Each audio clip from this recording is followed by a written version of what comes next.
Assalamualaikum warahmatullahi wabarakatuh. Waalaikumsalam warahmatullahi wabarakatuh. Sebelum memulai pembelajaran pada kali ini, mari kita berdoa terlebih dahulu.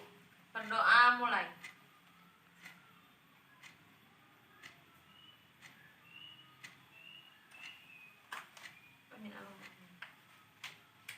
Selamat pagi anak-anak. Pagi, Bu. Bagaimana kabar kalian hari ini? Baik. Ada yang tidak hadir gak?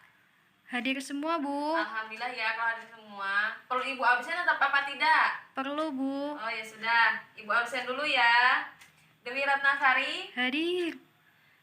Riza Ervianti, Hadir. Rizka Tasya. Hadir. Nah, sudah alhamdulillah hadir semua ya. Iya, Nah, Bu. kita langsung saja. Kan pada minggu sebelumnya kita itu membahas terkait akikoh dan kurban pada bab 5. Nah, pada kali ini kita lanjut ke bab 6. Bab 6 yaitu membahas terkait kepemilikan dalam Islam.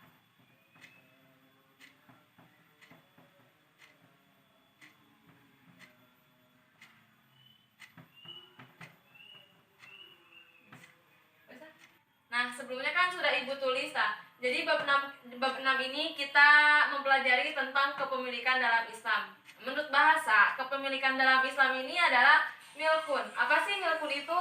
Milkun adalah sesuatu yang berada dalam kekuasaannya. Jadi kekuasaannya itu hak milik kita, kekuasaan kita. Sedangkan menurut istilah, malikiyah itu adalah suatu harta atau barang yang secara hukum dapat dimiliki oleh seseorang untuk dimanfaatkan dan dibenarkan untuk dipindahkan ke penguasaannya kepada orang lain. Jadi kayak kita nih, kita punya barang contohnya, atau kita punya lahan, kita punya tanah. Nah, itu milik kita. Nah, kita itu bisa menjualnya.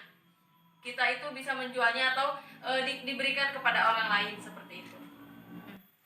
Lanjut ke nomor 2 yaitu sebab-sebab kepemilikan. Nah, sebab-sebab kepemilikan ini ada 4. Apa aja sih? Nah, sebab-sebab kepemilikan ada 4. Yang pertama adalah barang atau harta belum ada pemiliknya secara sah. Contohnya, ada yang tahu nggak contoh barang atau harta yang belum ada pemiliknya? Tidak tahu, Bu. Kalau tidak tahu, mari Ibu jelaskan. Silahkan dengarkan. Nah, barang atau harta yang belum ada pemiliknya itu contohnya seperti ikan di laut. Kan ikan di laut banyak, itu nggak ada pemiliknya Allah Subhanahu wa Ta'ala. Jadi kita itu secara bebas mancing atau apapun itu, nelayan, kita bisa mengambil dari laut tersebut. Ikan di laut, ikan di sungai, itu tuh harta yang belum ada pemiliknya secara sah. Jadi kita tuh bebas untuk mengambilnya. Yang kedua adalah barang atau harta dimiliki melalui akad. Apa sih? Nah, contohnya ini kayak Mbak Dwi punya tanah dijual ke saya. Nah, otomatis itu kalau misalkan jual beli ada akadnya. Nah, ketika akad tersebut sudah diucapkan, berarti lahan yang awalnya milik Mbak Dwi itu menjadi milik saya. Nah, seperti itu. Paham ya? Ya, Bu. Nah, yang ketiga adalah warisan. Barang atau harta dimiliki atas warisan. Contohnya nih, ketika si pewaris meninggal, kita sebagai ahli waris otomatis akan mendapatkan warisan tersebut berupa apapun, barang atau apapun, pokoknya berbentuk pokoknya itu warisan. Ketika pewaris tersebut meninggal, otomatis kita akan mendapatkan warisan tersebut dan itu menjadi hak milik kita. Nah, yang keempat adalah harta atau barang didapat dari perkembangbiakan. Ini apa sih? Tahu nggak? Harta atau barang yang didapat dari perkembangbiakan. Tidak, Bu. Kok tidak tahu semua? Apa ini tidak belajar? Tidak. Astagfirullah.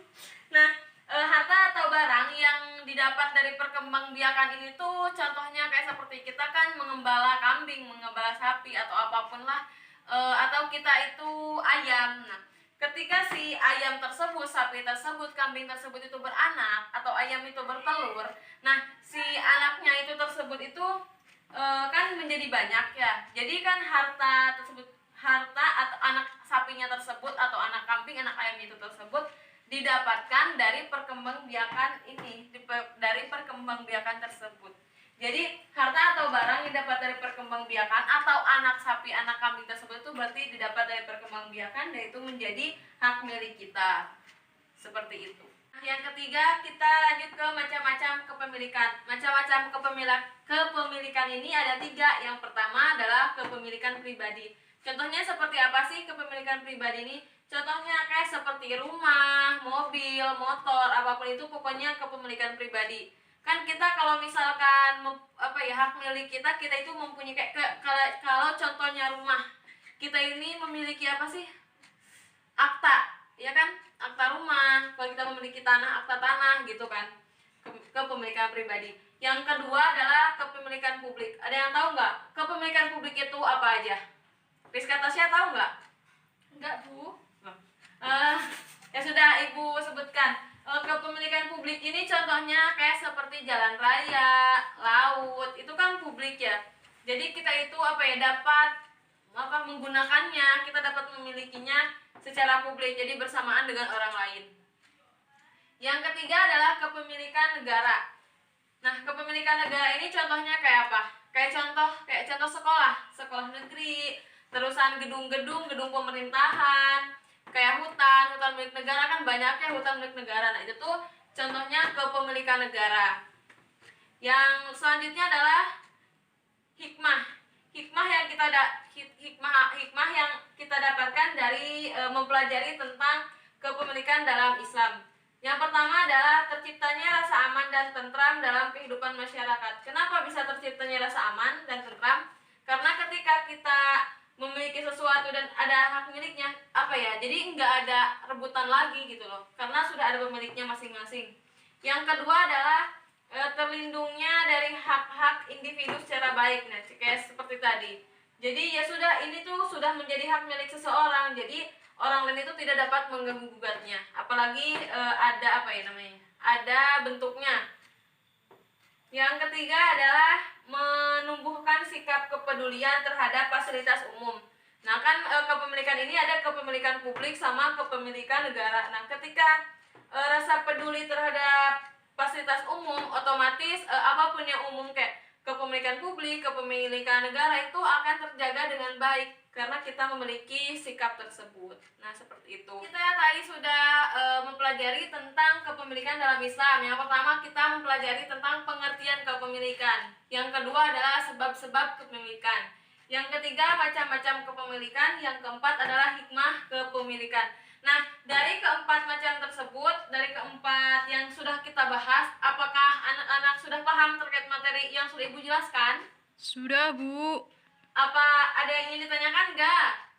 Tidak. Ya sudah, kalau tidak ada yang ingin ditanyakan, anak-anak silahkan minggu depan dikumpulkan